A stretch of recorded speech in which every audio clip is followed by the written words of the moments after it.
नमस्कार, आप देख रहे हैं ओझा एकेडमी और मैं हूं आपके साथ सत्येंद्र ओझा। ओझा एकेडमी में फिर से आपका एक बार स्वागत है।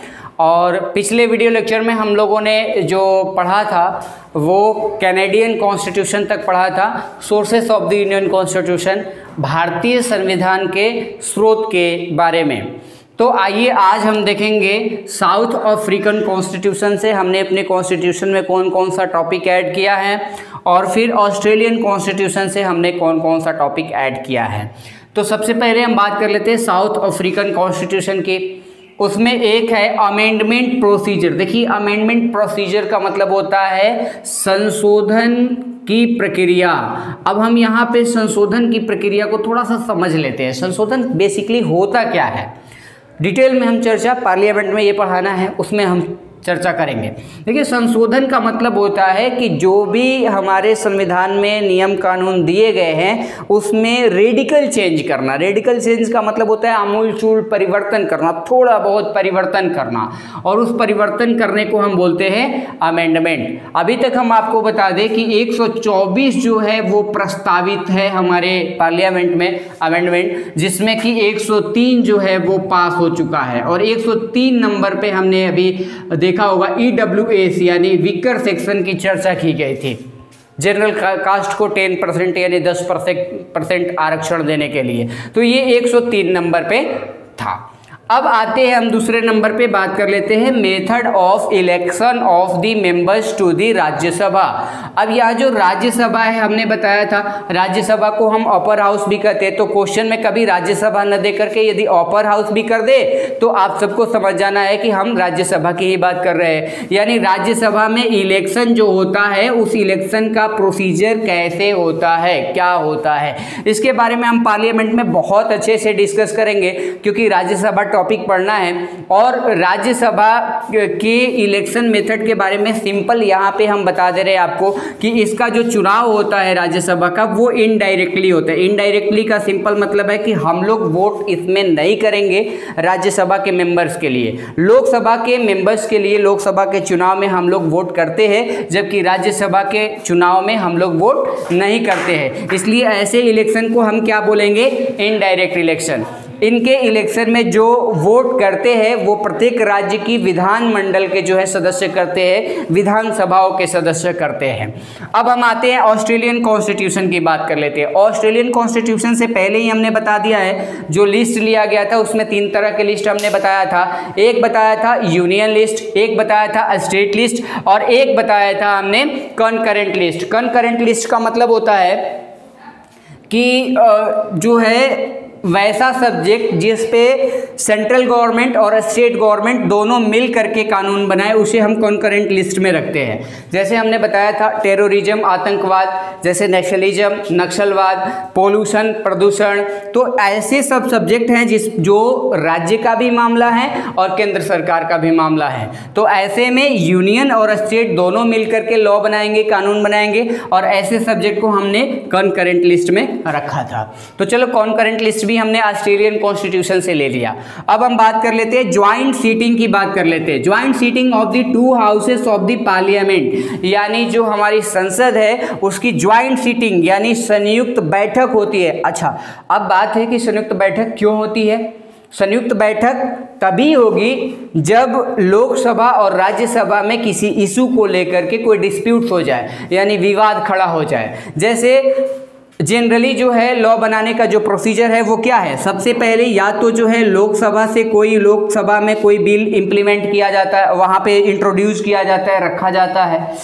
उसके बाद जो है लोकसभा से पास करा करके कहाँ पे भेजा जाता है, राज्यसभा में। और राज्यसभा में जैसे ही पास हो जाता है दोनों सदनों में, तो थर्ड यहाँ पे जो है लास्ट में भेजा जाता है प्रेसिडेंट के पास। और प्रेसिडेंट का जैसे ही एसेंट मिल जाता है, राष्ट्रपति की सहमति मिल जाती है, वो बिल क्या बन जाता है, एक्ट बन जाता है। पिछले वीडियो लेक्चर में भी हमने इस पे बात की थी। तो आइए हम इसी को बताते हैं। तो लोकसभा और राज्यसभा, मान लीजिए कि लोकसभा ने यहाँ पे बिल को पास कर दिया, लेकिन वो राज्यसभा में जैसे ही पहुँचता है, राज्यसभा में किसी न किसी पॉइंट को लेकर के दोनों में डिस्प्यूट्स हो जाते हैं, दोनों में विवाद खड़े हो जाते हैं। तो ऐसी स्थिति में उस विवाद को खत्म करने के लिए, जब लोकसभा और राज्यसभा में आपसी विवाद हो जाए, मतभेद हो जाए किसी मुद्दे को लेकर के, तो उसको खत्म करने के लिए अनुच्छेद संख्या 108 article number 108 of the Indian constitution, भारतीय संविधान के अनुच्छेद संख्या 108 में एक प्रोसीजर अपनाया गया कि ज्वाइंट सीटिंग बुलाया जाएगा। यानी ये ज्वाइंट सीटिंग को समन कौन करेगा?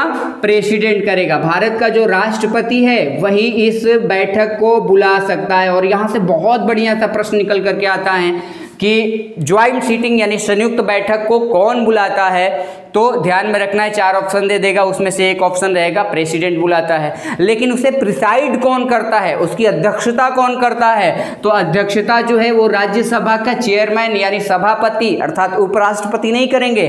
कौन करेगा? लोकसभा का जो हेड रहेगा, अध्यक्ष, जिसे हम बोलते हैं लोकसभा स्पीकर, लोकसभा अध्यक्ष। तो लोकसभा अध्यक्ष ज्वाइंट सीटिंग के क्या करता है? अध्यक्षता करता है। तो यहाँ पे 3-4 बातें हमने पढ़ ली और एग्जाम से रिलेटेड क्वेश्चन बनाया जा सकते हैं। पहला क्वेश्चन, ज्वाइंट सीटिंग कौन बुलाता है? प्रेसिडेंट बुलाएगा। ज्वाइंट सीटिंग की चर्चा किस आर्टिकल में की गई है? आर्टिकल नंबर 108 में की गई है। एक क्वेश्चन यहां से बन सकता है, joint sitting of the 2 houses of the parliament, joint sitting कहां से लिया गया है? ऑस्ट्रेलियन कॉन्स्टिट्यूशन से हमने लिया है। और एक बन सकता है कि ज्वाइंट सीटिंग को प्रिसाइड कौन करता है, उसकी अध्यक्षता कौन करता है? अध्यक्षता लोकसभा का स्पीकर करता है। तो ये हमने देख लिया एक आज जो है साउथ अफ्रीकन और ऑस्ट्रेलियन कॉन्स्टिट्यूशन को। अब देख लेते हैं यूएसएसआर कॉन्स्टिट्यूशन से क्या क्या इंडियन कॉन्स्टिट्यूशन में ऐड किया गया है। पहले हम समझ लेते हैं यूएसएसआर होती क्या है। यूएसएसआर का मतलब होता है union of Soviet socialist Republic, जिसे हम रशियन कॉन्स्टिट्यूशन भी कहते हैं। यानी रूस के संविधान से हमने क्या क्या ऐड किया है। अब आइए देखते हैं इसमें एक फंडामेंटल ड्यूटीज यानी मौलिक कर्तव्य, ये एक चैप्टर है जो भारतीय संविधान में आप सबको पढ़ना है। पार्ट नंबर 4 में अर्थात भाग संख्या 4 में पढ़ना है। और भाग संख्या 4 में जो 51A है वो आपको मौलिक कर्तव्य के बारे में ही बताता है। तो हमारे यहाँ मौलिक अधिकार भी दिए गए हैं और मौलिक अधिकार के साथ कुछ जो है सिटीजन के, इंडियन सिटीजन होने के नाते कुछ मौलिक कर्तव्य भी दिए गए हैं। तो वो मौलिक कर्तव्य कुल कितने हैं और फिर वो क्या क्या दिए गए हैं, इस पे जो है नेक्स्ट वीडियो में हम आप सबको पढ़ाएंगे। आइए देखते हैं आइडियल सब, सेकंड नंबर देखते हैं आइडियल सब जस्टिस यानी न्याय का जो है आदर्श, न्याय का सिद्धांत, वो हमने क्या कहाँ से लिया है? यूएसएसआर के कॉन्स्टिट्यूशन से। कितने तरह के न्याय के बारे में यहाँ चर्चा की गई है? 3 तरह के। कौन कौन से? सोशल, पॉलिटिकल और इकोनॉमिकल, अर्थात सामाजिक न्याय की चर्चा की गई है, पॉलिटिकल अर्थात राजनीतिक न्याय की चर्चा की गई है और इकोनॉमिक अर्थात आर्थिक न्याय की चर्चा की गई है। और ये तीनों न्याय जो है हमने कहाँ से लिया है? तो यूएसएसआर के कॉन्स्टिट्यूशन से। बढ़िया से ये जो है प्रीएम्बल में दिया गया है, हमारी जो प्रस्तावना है, एक चैप्टर आप लोगों में पढ़ना है इंडियन कॉन्स्टिट्यूशन में, भारत की प्रस्तावना और प्रीएम्बल ऑफ द कॉन्स्टिट्यूशन में हम इस पे पूरा ढंग से डिस्कस करेंगे, उसमें भी पढ़ने को मिलेगा। और DPSP directive principle of state policy में भी, राज्य के नीति निर्देशक सिद्धांत में भी पढ़ने को मिलेगा कि सोशल जस्टिस क्या होती है, पॉलिटिकल और इकोनॉमिकल जस्टिस क्या होती है। बहरहाल हम थोड़ा बहुत यहाँ पे चर्चा कर देते हैं। सोशल जस्टिस का सिंपल मतलब है कि भाईचारे बना करके रखना, किसी के साथ कोई भी डिस्क्रिमिनेशन नहीं किया जाएगा। इसका सिंपल मतलब है कि भारतीय संविधान के समक्ष सारे लोग बराबर है। All citizens of India are equal in front of the Indian Constitution and there won't be any discrimination on the grounds of caste, sex, birth and place। किसी के साथ जो है जाति के आधार पे, धर्म के आधार पे या फिर लिंग के आधार पे, वो पुरुष है या महिला है, स्थान के आधार पे वो कहाँ का रहने वाला है, बिहार का है, हरियाणा का है या उत्तर प्रदेश का रहने वाला है, किसी के साथ कोई भी डिस्क्रिमिनेशन अर्थात भेदभाव नहीं किया जाएगा और भारतीय संविधान के समक्ष सारे लोग बराबर है। ये बातें कहाँ पे? सोशल जस्टिस में कही गई है। पॉलिटिकल जस्टिस किस तरह से दी गई है संविधान में? पॉलिटिकल जस्टिस का सिंपल मतलब होता है कि यहाँ पे जब हम वोट डालने जाते हैं, वोट डालने की एज भी तय की गई है 18 ईयर्स यानी 18 वर्ष से ऊपर के सभी लोग वोट डालेंगे। इसमें किसी तरह का जाति और धर्म के आधार पे जो है मना नहीं किया गया है। यहाँ तक कि इसमें साफ तौर पे कहा गया है कि पुरुष के समान ही महिला को भी जो है वोट डालने का अधिकार है। और राजनीतिक अधिकार में सिर्फ वोट डालने का अधिकार ही नहीं है, यहाँ तक अधिकार दिया गया है कि भारत की जो जनता है वो भारतीय संविधान से भी सर्वोच्च है, और भारतीय संविधान से भी सर्वोच्च है इसका मतलब कि भारत की जनता ही देश का प्रधानमंत्री भी बनेगी, देश का राष्ट्रपति भी, देश का जो सबसे बड़ा बड़ा पद है वो भी धारण करेगी।